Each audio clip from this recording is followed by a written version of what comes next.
আসসালামু আলাইকুম। আপনাদের সবাইকে হাফ মিনিট রেসিপির পক্ষ থেকে শুভেচ্ছা অভিনন্দন। বাজারে গিয়ে রুই মাছ কিনলাম। কেনার পরে এই ম্যাডামকে মাছ কাটতে দিলাম। আরও ৩-৪ জন ম্যাডাম আছে আর একজন স্যার আছেন। তারা মূলত মাছ কাটেন বাজারে। এদের কাছ থেকেও ইজারাদার ১০০ টাকা করে নেয়। আমরা যখন মাছ কেটে চলে আসব তখন দেখি এক ইজারাদার এসেছে, মোটা এক লোক এসে প্রত্যেকের কাছ থেকে ১০০ করে টাকা নেয়। এই যে মাছ কাটতেছেন ম্যাডাম, এ হয়তো অনেক আদরের কারো মেয়ে ছিল, কারো আদরের স্ত্রী ছিল।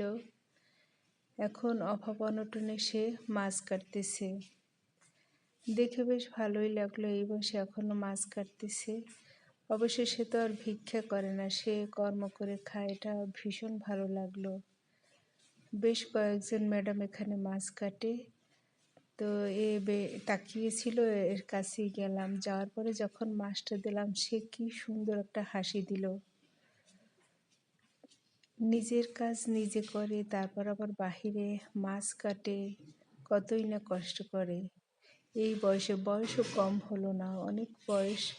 তারপরে সে বেশ শক্তপোক্ত আছে। সবাই তার জন্য দোয়া করবেন। আর একটা মাছ কাটতে মূলত ওরা নেয় ২০ টাকা।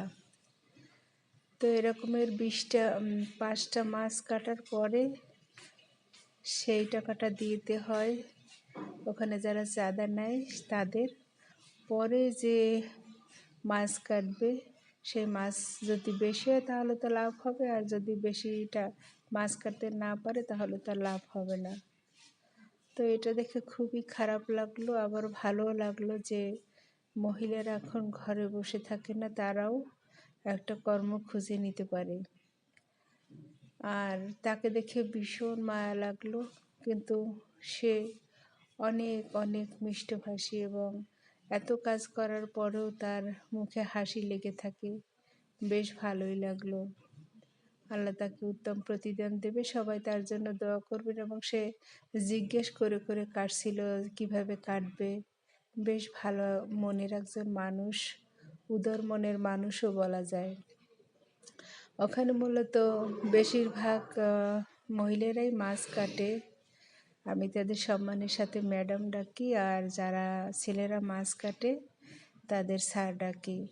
যারা বসে বসে খায় তাদের চেয়ে অনেক ভালো অনেক মানুষ আছে বসে বসে খায়, মানুষের খাবারের দিকে তাকিয়ে থাকে। এর চেয়ে এরা যে কর্ম করে খায়, এটা আমার কাছে ভীষণ ভালো লেগেছে। আর আমাদের বাসায় এসে মাছ কাটা লাগলো না, এত সুন্দর করে মাছ কেটে দিলে। এটা মূলত রুই মাছ ছিল। তার এত কষ্ট হয় কিন্তু তার মুখের হাসিটা কমে না, কত সুন্দর করে হাসছিল। আমার বেশ ভালো লাগলো। সবাই দোয়া করবেন তার জন্য।